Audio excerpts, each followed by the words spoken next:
Предаването сутрин с нас продължава. Днес в 17:30 в Стара Загора ще бъде представен един изключително оценен според мен сборник на Регионалния исторически музей със съставител Райна Антонова, основен съставител и колектив, така да кажем, която вече е в студиото на телевизия Загора. Сборника се нарича "Възпоминания от разбърканите времена" от даскал Петър Иванов. Всъщност той е, така да кажа, авторът. На част от нещата вътре. Спомени от разорението на Стара Загора е под заглавието, така да кажем. Аз ще покажа корицата, за да, вижда се така. Тя е с фототипно, както каза госпожа Антонова, издание. Така оригинално е пресъздадена. Добър ден, да кажа. Добър ден. И да наистина поздравления за тази идея и за решението да съберете всичко това в книга, защото са много ценни исторически източници това. Наистина това беше нашата цел.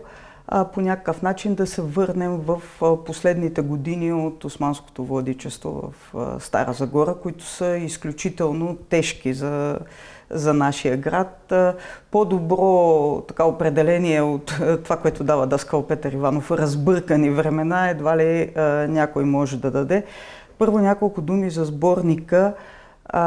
То е едно така особено издание, тъй като сме събрали 3 отделни материала в едно. Фототипното издание на спомените на Петър Иванов, които отразяват точно тези разбъркани времена.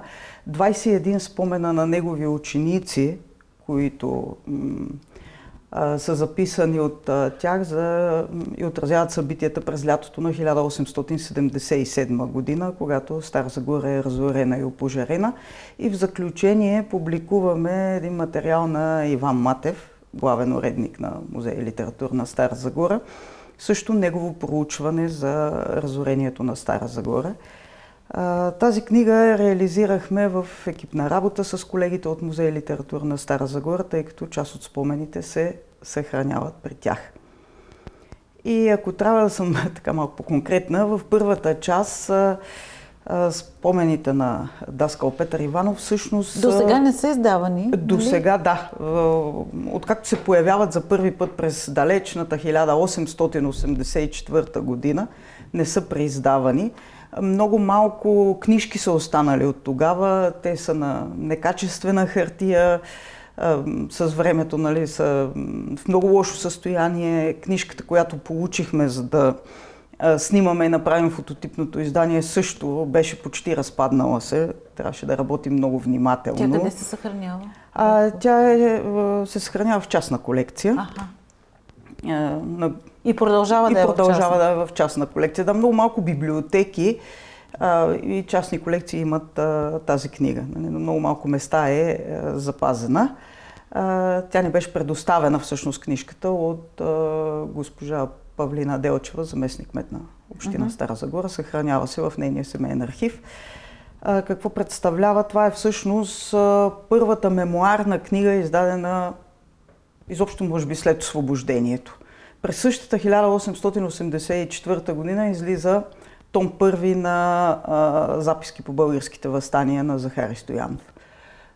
Следващите спомени на участници в национално-освободителните борби на поборници излизат десетилетия след това. В книжката е така 80 и няколко страници. Петър Иванов съвсем телеграфно описва преживяванията си, като започва от Старозагорското въстание 1875, от опита за въстание, когато по-голяма част от старозагорските учители са набедени за организатори на въстанието, прекарват месеци наред и в Старозагорския и в Одринския затвор.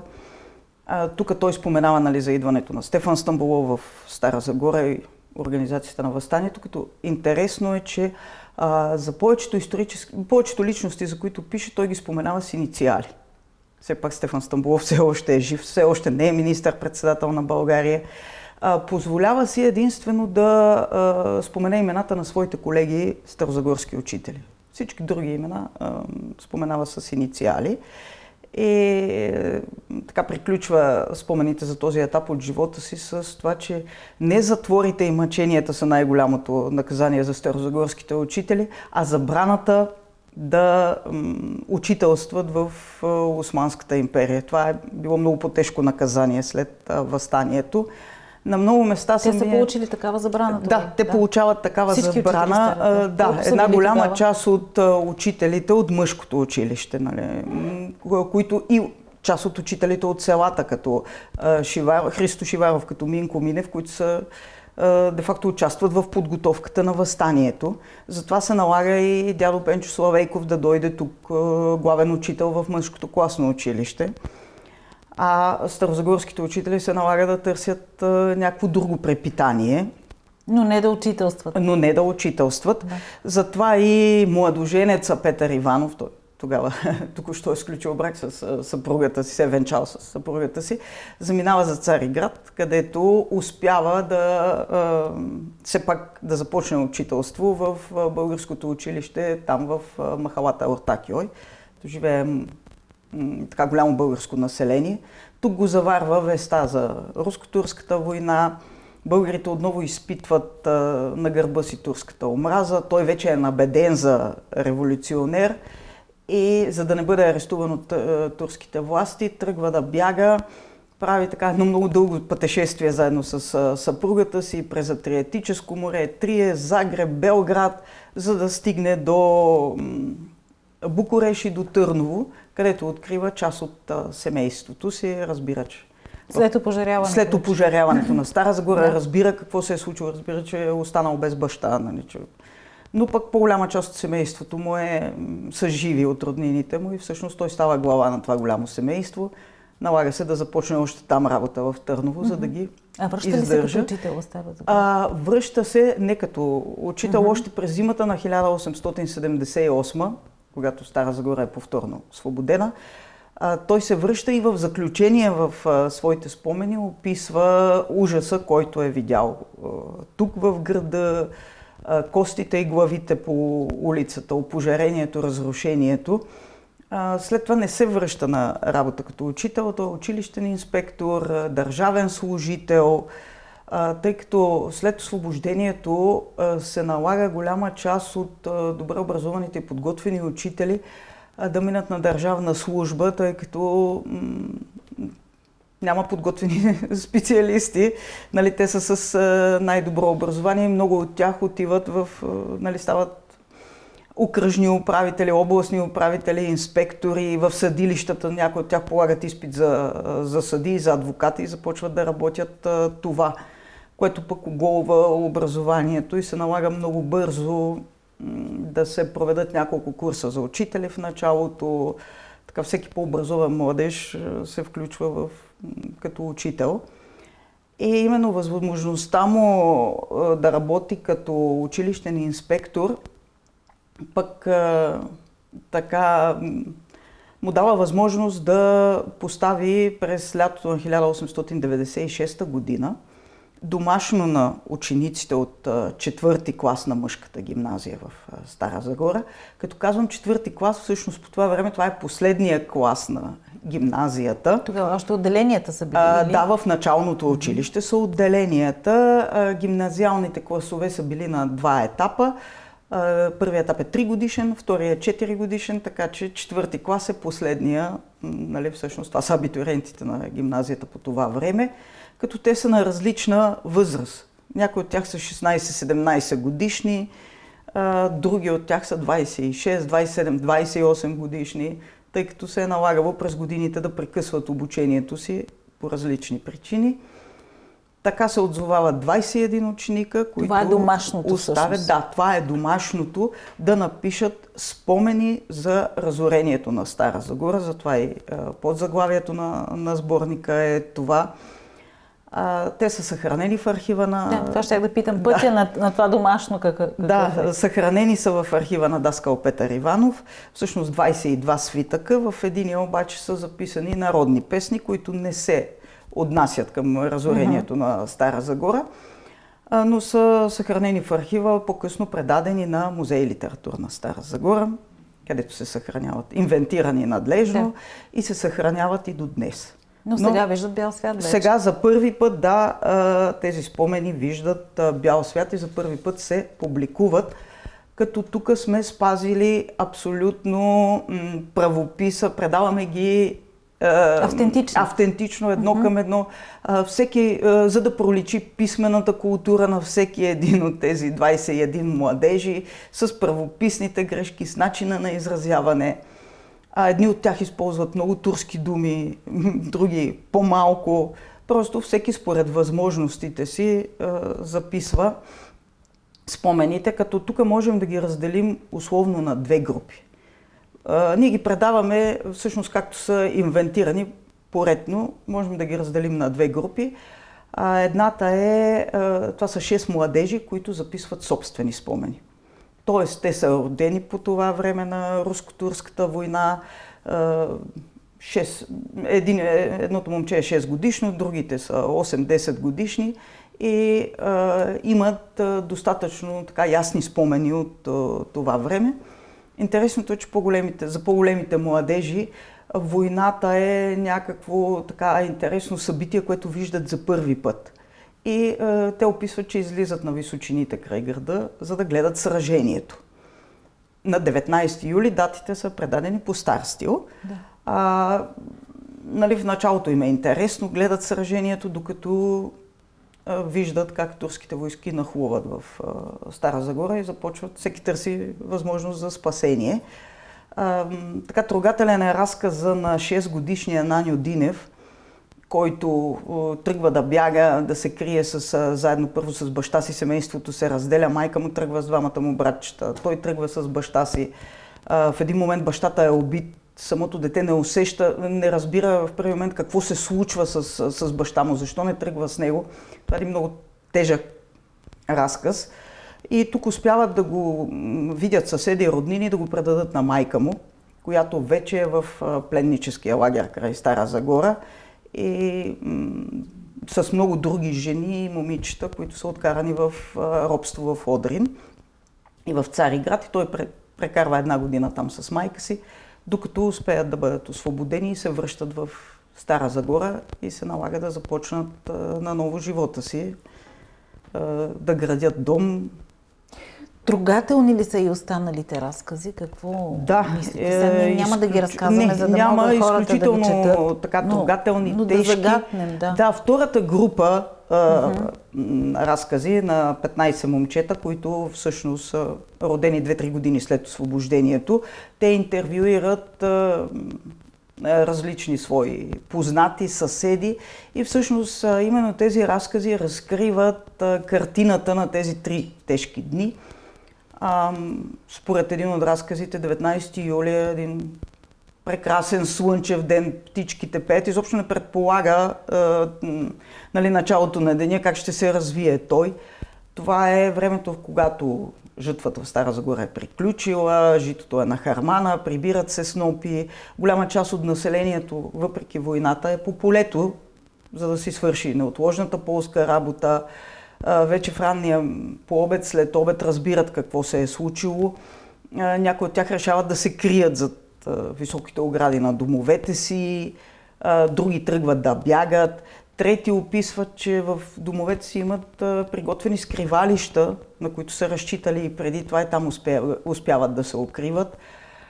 Масово в спомените се пише, че в началото нахлулите турци убиват всички наред. Вече втория ден получават заповед да запазят жените и децата, които са прибрани в пленнически лагери и заминават в робство. Част от българите са пък до опълченците и руските войски помагат. Други описват пътилата си на бягство, за да успеят да се скрият в Казанлък, Габрово и други селища отвъд Балкана. Така че тези спомени ни разкриват една много пъстра картина на ужасите в Стара Загора. Много тежка, да. Много тежка. Трябва да ви кажа, че докато работихме с колегите, така изключително трудно ставаше набирането, разчитането на всичко това. Всеки от нас изживяваше. Вие сте съпреживели всъщност. Разбира се, да. Огромна трагедия тогава. Да, всеки от нас изживяваше по собствен начин всичко това. Разбира се, така бяхме впечатлени от трогателността на баба Стана, която въпреки битките, въпреки сраженията, тръгва за да издири цялото си семейство.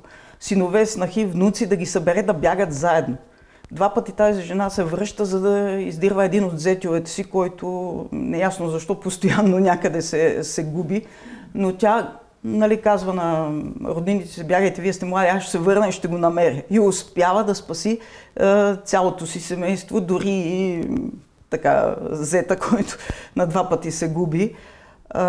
И завършва разказа си с това, че и на най-злия си враг не пожелава да преживее това, което старозагорци са преживели през тези 3 дни. Извор поне на няколко романа може да бъде този сборник. Определено. Така, гледам с тези истории вътре в тях. Всеки спомен има много индивидуални съдби. И тук много от хората са споменати с инициалите. Много от тях явно не искат, нали, да се разкриват имената им. Много малко хора са споменати собствено с фамилно име, повечето са с инициалите, но тук се крият стотици хиляди съдби. По какъв начин допринася този сборник и разказите в него към историческата памет на Стара Загора? Това е едно допълнение към историческата памет. Това са всъщност автентични документи, запазени от това време, наред с спомените на другите старозагорци. Още повече, че те са писани сравнително рано. 1896, това са 18 години след освобождението. Това са така, може би, най-ранните. Спомените са запазени. Да, спомените са запазени. Не са толкова субективни, така да Няма кажем. как, нали, това тежко събитие да не е запазено. Дори в спомените на 6-годишния Наньо, той пише, че си спомня много добре абсолютно всичко. Нещо ново, което вие самата научихте за тези дни? Допълва картината по-скоро, нали, на това, което знаем до този момент. На 2 места са споменати, нали, броя на жертвите. Според даскал Петър Иванов загиват над 14 000 души, като всички в спомените си така отразяват, че освен местните жители, града е бил пълен с хора от селата, които са търсили спасение, бягайки от ордите на Сюлейман Паша. Нещо така ново, може би, нали, което мен ме впечатли, е, че в един от спомените е описан случай, на който познат турчин на християнско семейство им казва: елате, братя, скрийте се в моята къща, вие сте добри хора. Ето и отношението на обикновените турци, нали, с които българите са работили и живяли преди това. Как ще мине представянето тази вечер? Кой ще представя? Ами аз ще представя книгата. Господин Иван Матев пък ще говори за своето есе за разорението на Стара Загора. Той също е събрал интересни спомени, разбира се, много по-късни, на хора, които разказват за родовата им история. Нали? Какво се е случило с техните роднини по време на опожаряването на Стара Загора. Как са се върнали след това тук. Той дава така един списък, разбира се, не пълен, на цели старозагорски възрожденски родове, които са унищожени през тези 3 дни. Тази вечер от 17:30 часа в конферентната зала на Регионалния исторически музей. Много ви благодаря.